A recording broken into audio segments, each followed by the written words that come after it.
all about how future-ready organizations are. Without wasting further time, let me quickly call upon the eminent panelists we have with us today. May I request Mr. T.R. Parsuraman, who is the Senior Vice President of BCIC and the whole-time Director, Toyota Industries Engine India Limited. May I also call upon Mr. Indushekhar, who is the Vice President and General Manager of Volvo Group. May I call upon Dr. S. Devarajan from Toyota Motors, who is the Senior Vice President. May I also call upon Mr. Ramesh Saligrama, who is the General Manager, Manufacturing at Bosch Limited. May I call upon Dr. L. Ravindran, who is the CEO of Weltmans Enterprises Management. We also have with us Mr. Naresh Bagaria, who is the CEO of Quality Foods.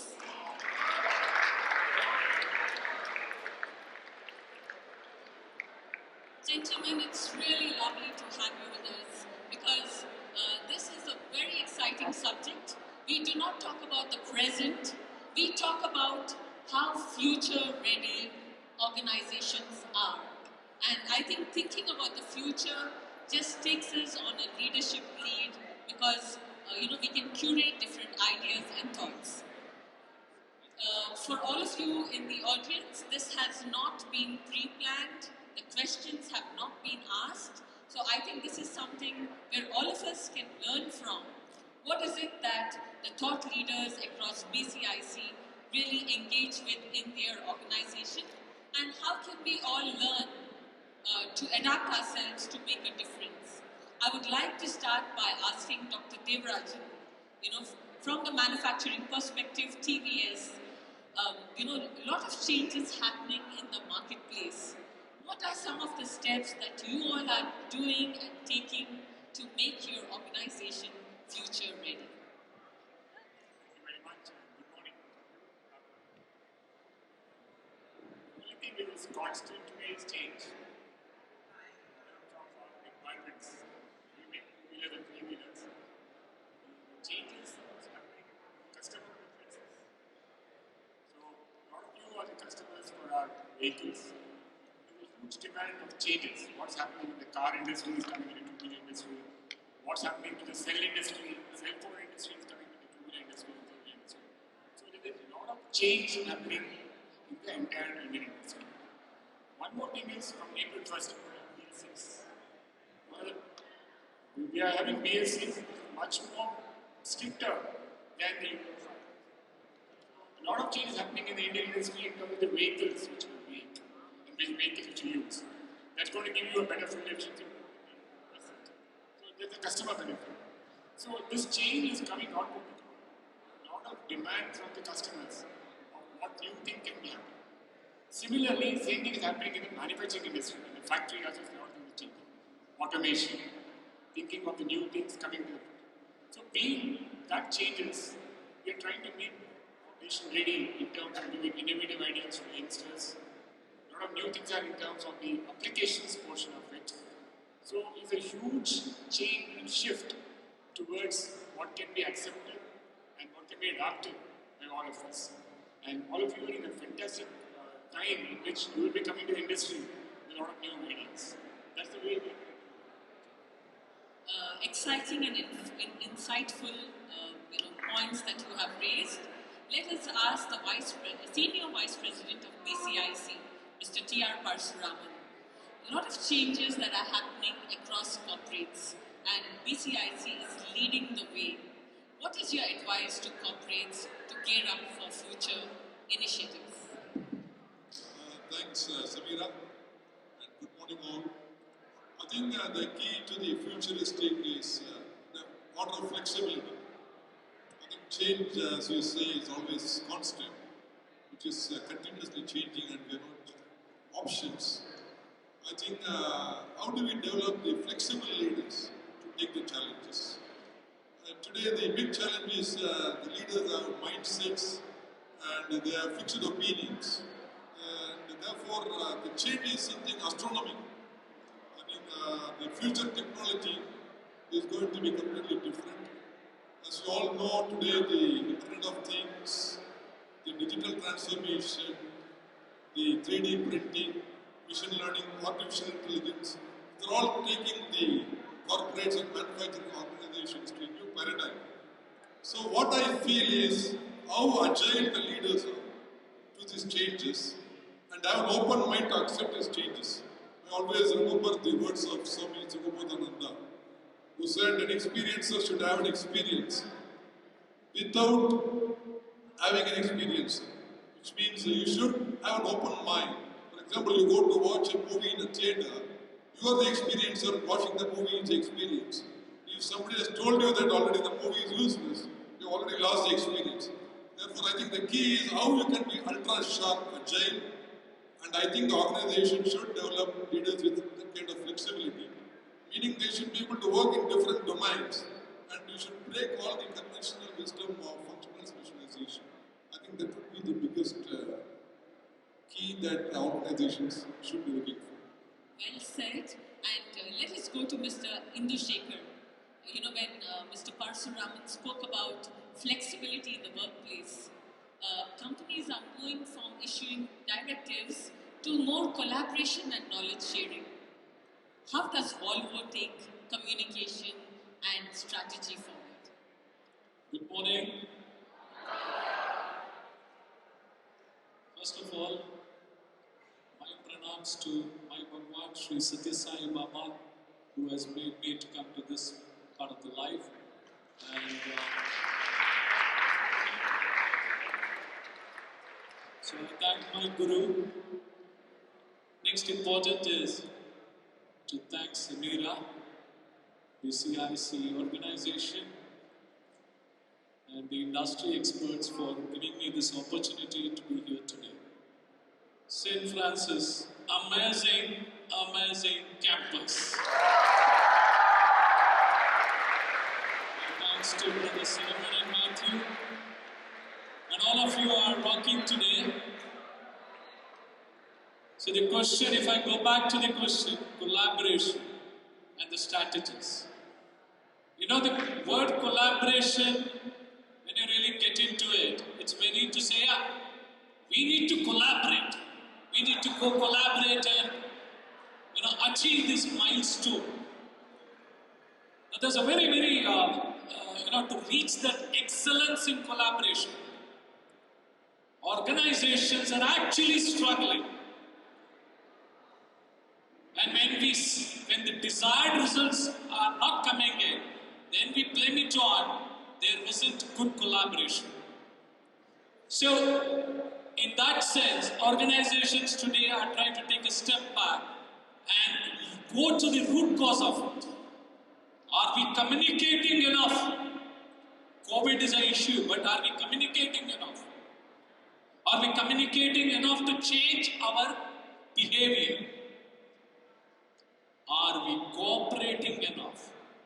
So from a step of communication, have you moved on to the step of cooperating to one another? Cooperating with team members. When you do these two, then you actually move into the third and most important one, which is called collaboration. If you don't understand this communication and you don't cooperate, then you cannot really have the excellence in collaboration. And more importantly, collaboration means coming together, collective approach to solve problems, to strategize stuff for the organization. So what is important there is collective intelligence. The intelligence that comes from the entire group, the intelligence that comes from the faculty. Similarly, organizations today are trying to devise all their strategies, not with few board of directors and chairmen sitting across and then saying, we need to do something. No, include employees, include everybody there, use the collective intelligence. Thank you very much. Thank you, Mr. Shekhar. And while we talk about collective intelligence, it also connotes high-powered networks. These are the days where everyone wants to know who is talking to who, which company is associated with the other, which part of the world, where are the networks, what is happening, where is the buzz. So let me ask Mr. Naresh Bagaria, your company goes international. You've been in the UAE, Middle East, many other countries. How important is international collaborations to you? Happy morning to all of you, and thanks, Samira. I just want to start with one thing. Now 8 years back, that was the first time we participated in an international exhibition. That was our first step towards the foreign markets, exports. And I still remember the initial 2 years when most of the countries, most of the people who used to come from various countries would not even incline to visit the style of India. Few of them, not all of them, but certainly some part of the world were not. India mein itna chawal nahi banega, something like that kind of a feeling was there.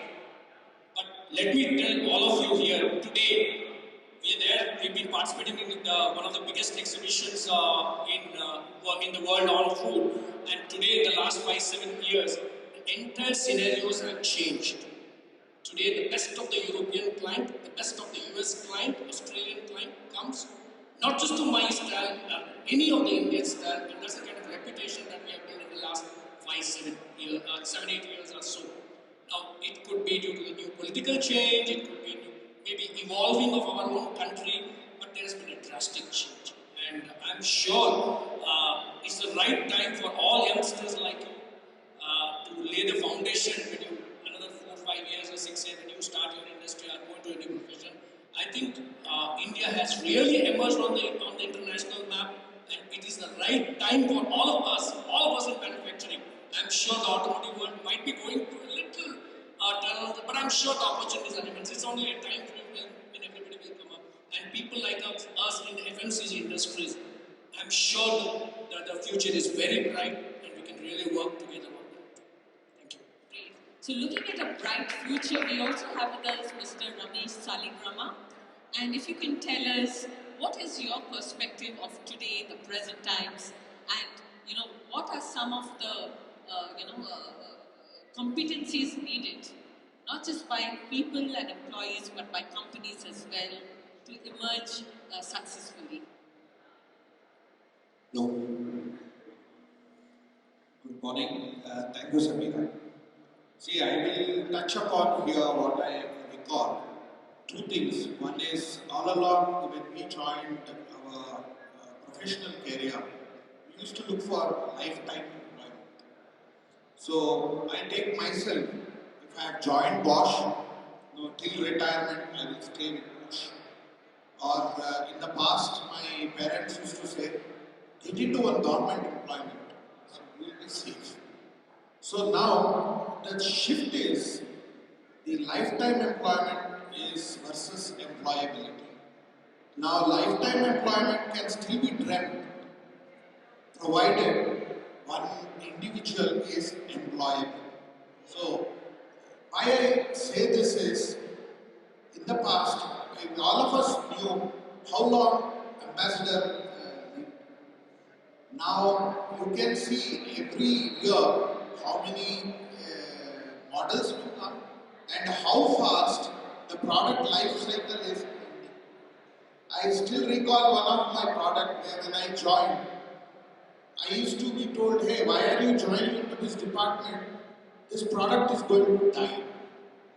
And my last 30 years says in this organization, we want it or not, the one which was thought it will die, it has changed, evolved, and still retained the life on it.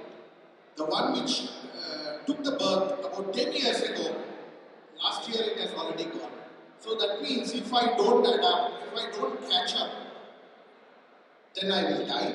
If I see myself into the futuristic, my life can get extended. So this is something even applicable for individuals. If I don't change, if I don't adapt, if I don't learn new things, then I am not employable for future. This is the perspective. That's really insightful because as Bosch has this perspective, I would like to ask Dr. Ravindran. All this while people were talking about how can we become a leader, but today the narrative has changed from saying how can I become a leader. People are asking how can I get more followers. So I would like to ask you, where is the shift? Do you feel that's the right way forward in changing mindsets? Good morning. Thank you, Samira. Thank you, St. Francis College. I'm really fascinated by this place. Thank you for inviting us.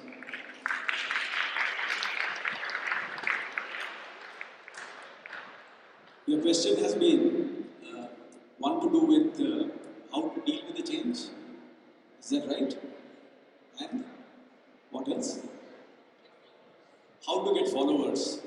You're on the right track. You are in the medium where we are. BCIC is the right forum to be followed upon for growth in academics. I'm very sure. That is how I begin this answer. Followership is actually a much more simpler task than leadership.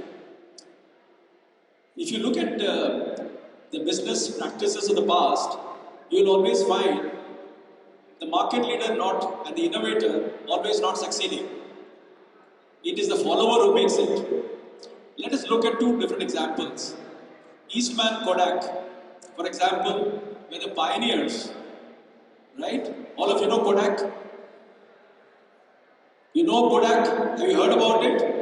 They were the biggest digital camera company that existed. They don't exist today. You have heard of Sony? Sony Signal, all of you know. Sony Walkman, have you seen? It doesn't exist today. Others have taken over. Who took it over? Today, virtually with a smartphone, you are rolling it out. Nokia was a leader, Motorola was a leader. Many others have been leaders, but the followers have actually taken over. Due to lack of time and his prompting at the beginning, that the answer is very short. I will keep it at this. Great. So we also received a notification that there were many other press conferences being held today, but they have been cancelled by the government due to certain, other issues. Most of the roads also now are being closed because I think they want to contain the coronavirus symptoms.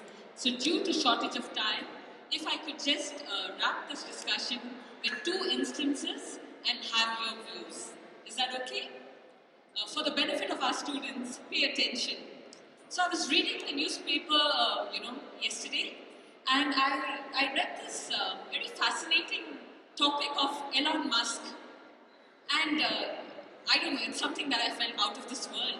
He wants to have a majority of jobs, not in Earth, in Mars by 2050. We talk about issues, concerns, and how can businesses collaborate together. But this man has a totally different side. Plenty of jobs there, and he's working on that. And he's also put a red alert to the public and to the world, saying, let's start working fast and work together and collaborate so that we can make it possible before he dies.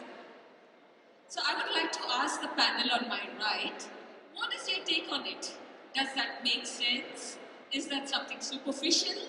Or is that something where companies, leaders such as yourselves, can work together, support his causes, support other such causes, and, fast track the pace of this world? I will start by asking you, Mr. Parsuram. I think it's a fantastic question. It recollects me of a man landing on the moon, 1969, when Neil Armstrong said, "This is a small step for a man, but a giant leap for mankind." I think exactly 10 years before, John F. Kennedy said, "I would like to put the man on the moon." That was a great vision. And ultra precision, exactly 10 years, man landed on the moon. Can just anybody imagine 50 years back, somebody talking about landing on the moon.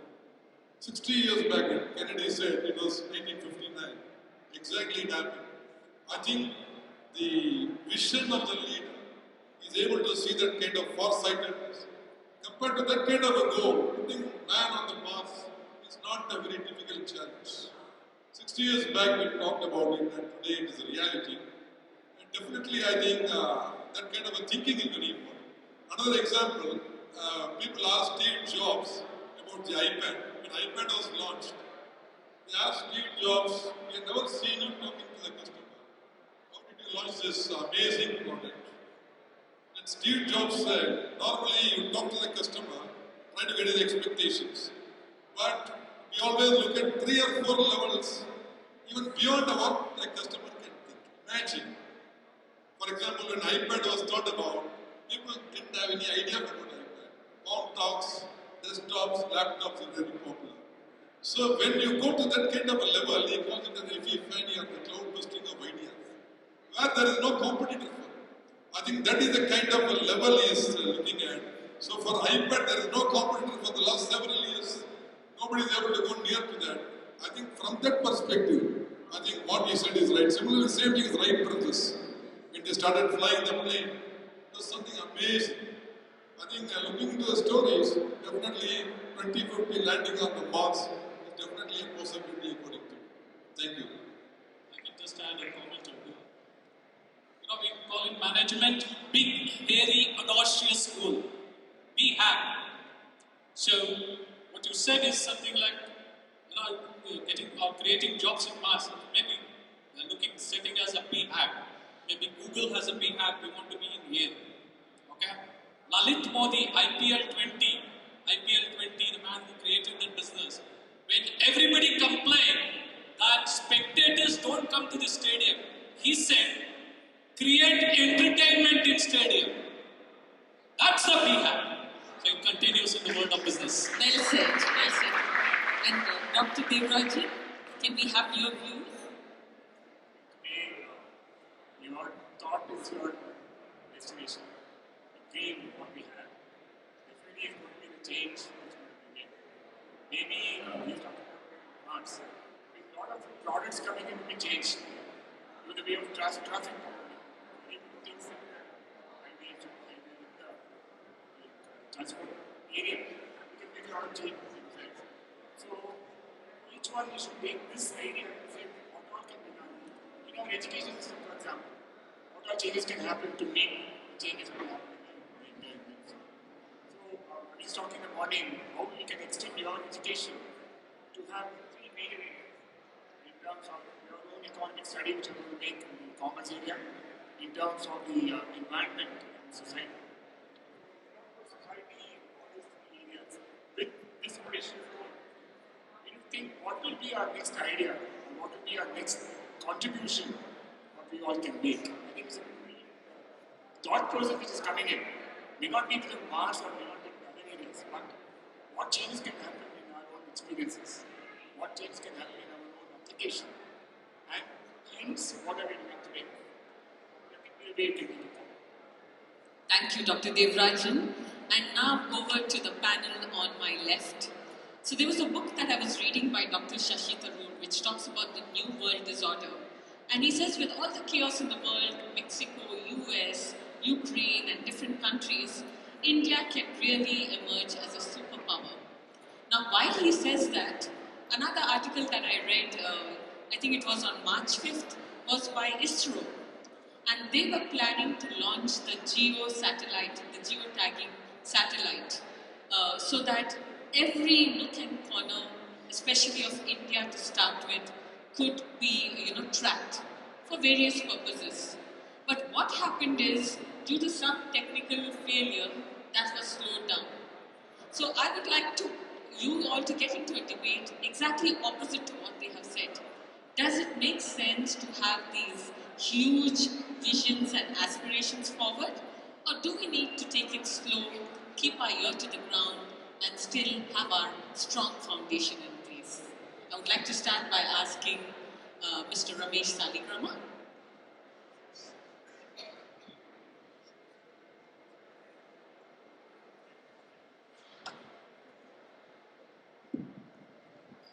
I think I don't want to go in opposite, but in order to realize that, what is necessary is to also do it in small steps. So that means for every journey, we should have what we need to do today, what we need to do, say, 5 years down the line, what we need to do, say, 20 years down the line. So if we can divide that, so without these small steps, 20 years later, we cannot imagine, oh, it will not drop. It has to be supported with the action. So in order to do that, maybe what would be necessary for us to see what Shashi Tharoor said, that yeah, in order to do that, what is needed for us is to build infrastructure for us. Is it necessary? It's not that 5 years down the line it is needed today. It should have been done yesterday, but at least we should start today. I think it is necessary in order to fulfill long-term mission. Short-term targets are very much necessary.